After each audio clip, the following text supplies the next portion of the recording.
Yeah, I'm going to present our work related to how can we actually use on-device training and personalization to make CNNs and neural networks more efficient on-device.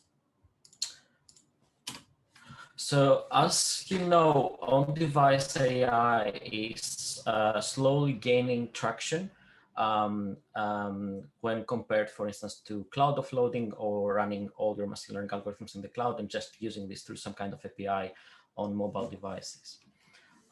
However, at the same time, on-device inference is still quite slow and efficient. So we had a paper last year where we essentially compared the desktop GPU versus mobile GPU running some mobile-friendly and not mobile-friendly CNN classification, image classification networks. And what we found out is that even in modern hardware, very frequently, we can expect mobile CPUs to be as much as 50 times slower in supporting this kind of computations.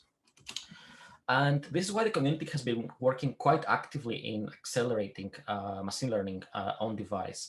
And we also in Cambridge, we're doing quite a lot of work in these areas. So people have been working on hardware accelerators like NPUs, DSPs, and GPUs on device to support machine learning. People have been working on providing mobile-specific models. This is how MobileNet and many others have been born, just to adapt the computation in a more mobile-friendly way. There is a lot of research. Yes. There is a lot of research on pruning. So you take a bigger neural network and you try to essentially remove all the computation that might not contribute too much in your accuracy goals. The mostly used approach is quantization, so working in representations that are more optimized for mobile operations, especially to minimize memory transfers, because that's a big bottleneck in terms of computation and energy on mobile devices. And also a lot of hardware like DSPs and NPUs work with quantized version of these neural networks. And recently there has been a lot of work on hardware-aware neural architecture search. So essentially you use machine learning, like reinforcement learning, to search for a model that is designed to be efficient in terms of computation on a mobile device, but at the same time retain some of the accuracy of the original bigger model. So the problems with all these works is that if you actually want to optimize a model to fit a very constrained device, like an IoT or a low tier or a mid tier device, you will still have to lose some accuracy. So there is an accuracy latency trade-off, if you like. And the most important problem is that it's actually very hard for application developers to optimize their models for each hardware that is out there. So out there in the wild, there are devices that are new and flagship, but at the same time, we also have older devices, mid-tier devices, different form factors, from wearables like smartwatches all the way to, let's say, the latest tablet. So it's very hard to design this accuracy latency trade-off for each one of these devices as a developer when you deploy your models.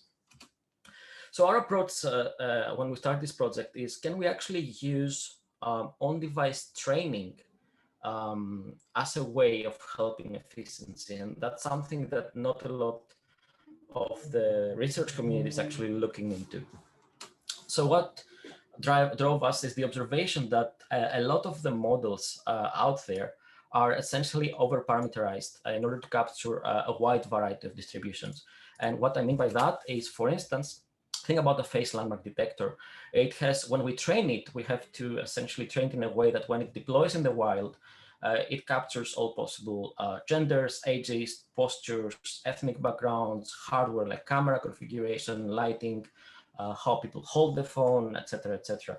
So you have to train that in a robust way with your training set, and at the same time allow enough complexity on the neural network model to be able to capture all of these ways that people will actually use your model. So our intuition is, what if we could actually reduce model complexity by building custom models for for a given user or environment? So can we actually save computation or improve the energy footprint of a model if we just designed for a specific situation? So this is how the idea of this progressive personalization came to be. But before going into that, I want to talk about what is progressive DNNs. And there has been a lot of related work on this area. We also had a couple of papers in this area. So imagine you have a neural network like the one you see here. You have a number of operations, one after the other. And in the end, you have the final output, for instance, image classification. So in progressive DNNs, essentially, what we do is we attach early exits on the original model. And these early exits are very lightweight, just a few layers. And practically, they are trained to match the same output of the original DNN, the same task. For instance, if I was doing image classification and I had these 10 labels, the output will be essentially the same 10 labels, just earlier in the network. And we can actually place multiple independent exits along the network, and they can be trained together with the whole network. As before, and there are multiple ways on how to train this in order to be stable and provide some kind of progressive performance in terms of accuracy as you go deeper and deeper into the network. So during inference, the main approach is that essentially easier input, for instance, an input that is easier to be classified if it's a classification problem, can bypass computation by exiting early and therefore reducing both latency and energy on mobile devices. And a confidence threshold is used to decide whether an output can be trusted at an early exit or not, which means we should continue executing the computation along the network. And typically, the way we train these networks, it means that the earlier the exits, the lower the accuracy we can expect for the generic test set. But for some images, this may vary based on how complicated they are. Now, in this work, essentially, we took this a step further and looking whether we can actually personalize these early exits. And the idea is that given that we have these early exits and they provide some output for easier input, if we fine-tune these exits on device with local data following the distribution of a given user or a given environment, can we actually allow more of the user's input to exit early or earlier than before with the same high accuracy or confidence? So that's the main idea behind this work. And we designed a system essentially to perform this task that has a number of components, and I will go through all of them essentially now. So before we deploy the model on device, we do server offline pre-training. And this is more or less the way we were doing this before, when we pre-train a network and then we deploy that in a device with a training set and a test and a validation set and so on. We place early exits at equal flop intervals, and the whole model is jointly trained. And we call this the global model. It's the model that we would anyway put into our devices, just with the addition of early exits, and that's pre-trained. Then we deploy this model in the wild, in all devices. And now in each device separately, when enough user-specific data are collected or have been through the model, then we can actually personalize or fine-tune these early exits and only these early exits on device. So the backbone is untouched. So the gray area, the main network, including the final exit, is not modified, or there's no backpropagation going there. We only modify and fine-tune the early exits. And because we only modify these early exits, this means that it's a very lightweight training scheme. So just a few layers are fine-tuned or modified. And I'll show you some results where it can actually be done overnight and quite efficiently. But the main thing I want you to remember about this is that this personalization or fine-tuning can work with or without labels. If we have labels, for instance, the task naturally has labels. For instance, it's next word prediction if it's not an image problem. Or the user has actually provided some feedback by saying, oh, this is not a cat, this is actually a dog. Then we can actually use these labels to fine-tune these early exits. if there are no labels, and this is the case in many, many machine learning problems, we can actually do self-supervision or distillation. And the idea here is we use the original network, the gray network that you see up here that we haven't modified, and the original last exit to teach or distill the early exits. And the intuition here is that for this specific user input distribution, that it's much narrower than the distribution all over the world in the wild, then if we actually fine tune this early exit to match the output of the latest exit, we can actually then get the same result much earlier, saving computation. So we can exit earlier than before for this specific distribution with higher confidence and higher accuracy than we could before personalization. The second component is, the third component is essentially profiling and inference. And the profiler essentially keeps track for every early exit at runtime and also after the pre-training, the expected accuracy that we can get from these early exits and what we call the confidence threshold. The confidence threshold is essentially something that is adjusted, I will explain in a moment, that tell us essentially how much can we trust an output at a given early exit based on the output of the softmax, for example. And also it keeps track of the latency and flops to reach a certain result. So the orchestrator is the component that makes all these things to work together. And it has a few phases. At the inference phase, essentially the orchestrator decides which exit to use based on the device capabilities and application requirements. Maybe the application cannot really support the whole network. And in that case, we might choose to sacrifice some accuracy for a given latency or even energy envelope, although we didn't really tackle energy in this specific paper. But also it essentially keeps track of the confidence threshold and provides tries to understand whether this sample is will be successfully classified by a given early exit. However, we need an exploration phase as well, and this is used to detect domain shifts. So what we do is that with a given probability P, an input will go through the whole network, the original network that is untouched, including the last exit, to cross-validate the early exit accuracy. So at runtime, essentially in the background, every once in a while, we compare and validate the accuracy of our early exits. And if we actually see that there is a shift there, this means, for instance, that the user's environment might have changed, or another user might be using the device, or there is any kind of domain and distribution shift. And in that case, we might update the early exit strategy, for instance, by choosing a later exit for this specific user from now on, or even completely invalidating the early exits and requesting retraining to be done on device. And that's the personalization phase, essentially decide if fine-tuning is required, if a domain shift is detected, or when enough new user data are collected on device, labeled or unlabeled. So any kind of data that has passed through the network can be used to retrain, to fine-tune these early exits. So we validate this, our approach, with two data sets. The first one is ImageNet.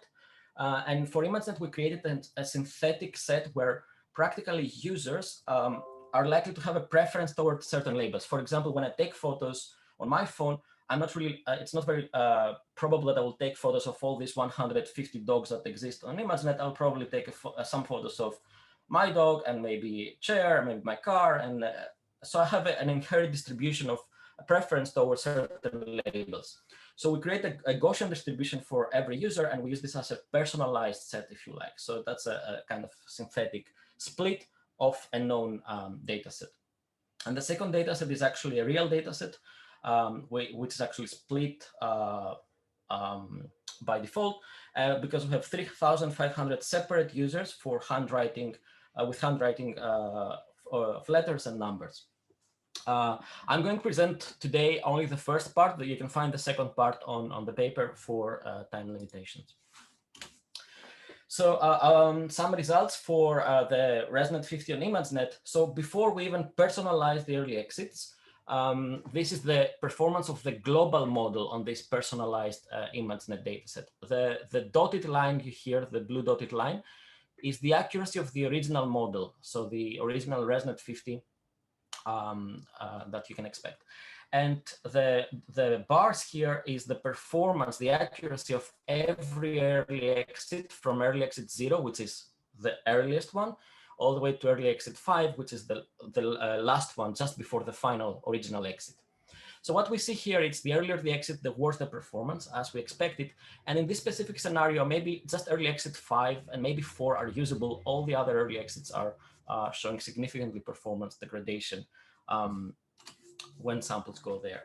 However, if we personalize these early exits for this specific distribution of data of our users, what we see, and this is without hard labels, just with with distillation, what we see is now that even exit number 2 becomes as good as the final exit, which means we can exit much earlier than we could before to get the same accuracy as we had before personalization. And if we actually have hard labels, so the users label the data set or the task itself has inherent labels, in this case, we see, for instance, that exit 1 becomes as good as the final exit. So we can exit even earlier than before. And later exits can actually even improve accuracy because we have fine-tuned them for this specific task, and we had labels to do that. And that's why we can improve the accuracy. That was not possible before. Now, if we look at this from another angle, on the x-axis we have accuracy, and here we have the million of parameters. And this is the blue line is how many flops we need to reach a certain accuracy before personalization and after personalization. What we see is to achieve the same accuracy as the original model, we can actually do this with almost 25 times less parameters than before, just before we did this early exit personalization. And if we have no labels for our problem, we might need to actually exit a bit later, so we can achieve the same thing with 14.6 times fewer parameters.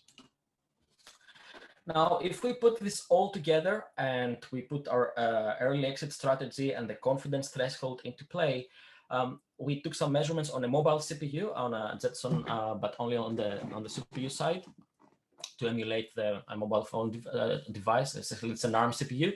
What we found is that after personalizing with hard labels, we actually save up to 3 times computation time to get the same accuracy as before. And if we could personalize without labels with distillation, for example, we can achieve the same accuracy, but with almost a bit more than half the time that we could have done before. Now, in terms of training time, personalizing an early exit is much, much faster. Just a couple of layers we have to backpropagate into. For example, to personalize early exit 1, we just need 7.6 times less time to do this, mostly because we save on all of this time for backward propagation through the whole network, but also because we can actually, the forward pass also needs just to reach exit 1. In order to the thing I want to pinpoint, though, here is that we only need to personalize, not train the full network. We don't need to pass 1 million samples from ImageNet on device to do this. We have pre-trained the network before. We just need to use the few samples that the user might have, and this means it would have less samples, and at the same time, each sample needs less time. So we just need a couple of hours to personalize an early exit on device, which can be done overnight while the device is charging and plugged and so on. Now, in terms of how much data we might need to actually reach a given accuracy, here on the x-axis, there's the number of samples we need. In this case, it's hard labels, but in the paper, you can also find the results for soft labels. And on the y-axis, we have the accuracy, and each line is a different exit. So what we see practically is that the more data we have on device, in this case labeled, but the same holds for unlabeled data, the higher the accuracy. So exit number 3, so the third exit in the row, the fourth exit in the row, because we start from 0, with about 150 labels, we can actually reach the same accuracy as the original model, which is this dotted line, at 4.7 less parameters. If we have more data, the accuracy is even further improving. If we actually have more data, though, we can actually switch at runtime to exit number 2 where it gives us the same accuracy as the original network if we have trained that with 2,000 samples. And later, if we have enough data to train X number 1, maybe at some point it can reach the accuracy of the original model, saving even more computation and so on. So practically, this creates a kind of a self-accelerating neural network. The more data we have to do this fine-tuning overnight, the faster the network will become over time. So to conclude this work, we introduced early exits as a way to personalize neural networks, especially DNNs in this scenario, for a specific user or environment. Personalization can be a great tool to increase accuracy, but what we want to point out here is that it's a great tool to also improve latency, and as a side effect, also energy efficiency. It can be done without hard labels available to the clients. Just data flowing through the network are enough to distill an early exit and save computation. The fact that we keep the backbone frozen gives us great properties because it helps us to validate the results in runtime through the exploration phase and detect any domain shifts and avoid any catastrophic forgetting that you might have. So we designed Persephone, which is the tool, the system that materializes this whole process on device. And the next steps that we want to use here is essentially use few-shot personalization. So do this in a more data efficient way. And the idea is that your early exits can actually be pre-trained in a way that they have a very good initial state, that these can be personalized very quickly with the least amount of data. And meta-learning can be used, for example, to do this. And finally, once you have personalized all these early exits for efficiency, what can you learn about your whole model? Can you actually use the knowledge that you gathered from each individual client now that has a different set of early exits to actually learn something better for the bigger model? So federated learning and how you do this in a privacy-preserving way is something that is very interesting for our research. So yeah, thank you very much.